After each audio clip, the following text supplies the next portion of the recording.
আসসালামু আলাইকুম রাহমাতুল্লাহি ওয়া বারাকাতুহু।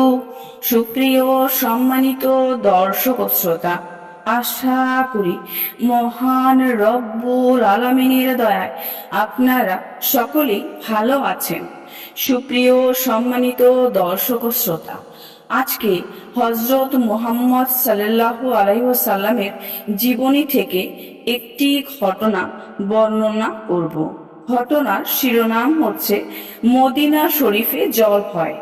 সুপ্রিয় সম্মানিত দর্শক ও শ্রোতা, আপনাদের নিকট অনুরোধ থাকবে ঘটনাটি শেষ পর্যন্ত শোনা। আল্লাহ পাকের প্রিয় বন্ধু প্রেরিত পুরুষ মুহাম্মদ সাল্লাল্লাহু আলাইহি ওয়াসাল্লাম যখন মক্কা থেকে মদিনা আগমন করেন, তখন মদিনার জলবায়ু অত্যন্ত অস্বাস্থ্যকর ছিল।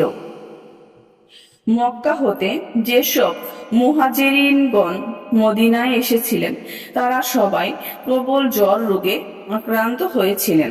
মদিনার জ্বর সংক্রমণ রূপে দেখা দিল। সকল বাড়িতেই 2-4 জন জ্বরাক্রান্ত হয়ে পড়লেন। মুহাজিরিনগণ পীড়িত হয়ে অতি মাত্রায় ব্যাকুল হয়ে পড়লেন। অনেকেই মক্কায় ফিরে যাবার জন্য ব্যাকুলতা প্রকাশ করতে লাগলেন।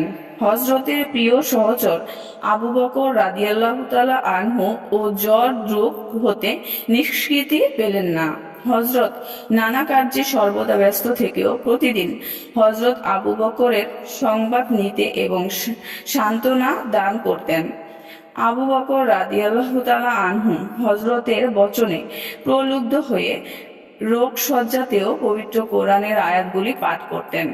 নগরবাসীরা যখন প্রাণপণ চেষ্টা করেও জ্বর ভয়ের প্রতিকারে সক্ষম হলো না, তখন হযরত রাসূলে করিম সাল্লাল্লাহু আলাইহি ওয়াসাল্লাম একান্ত মনে সেই মহান প্রভুর উদ্দেশ্যে প্রার্থনা করতে করতে বলতেন, হে মাবুদ, মক্কা অপেক্ষা মদিনা আমার প্রিয়তর। আপনি মদিনাকে স্বাস্থ্যকর এবং মহামারী ভয় থেকে মুক্ত করুন। নগরবাসীরা নিশ্চিন্ত মনে আপনার পবিত্র নাম গ্রহণের সুযোগ প্রাপ্ত হোক। হযরতের প্রার্থনায় মদিনাবাসীরা রোগমুক্ত হলো। আবার নগরের চারদিকে আনন্দ কোলাহল উত্থিত হলো। আবার সবাই সংশয়ে হযরতের যশগান করতে লাগলো। সুপ্রিয় সম্মানিত দর্শক ও শ্রোতা, আজকের ঘটনাটি এই পর্যন্তই। ঘটনাটি যদি ভালো লেগে থাকে অবশ্যই চ্যানেলটি সাবস্ক্রাইব করবেন, লাইক করবেন, কমেন্ট করবেন এবং বেশি বেশি শেয়ার করে দিবেন। সবাই ভালো থাকবেন। আল্লাহ হাফেজ।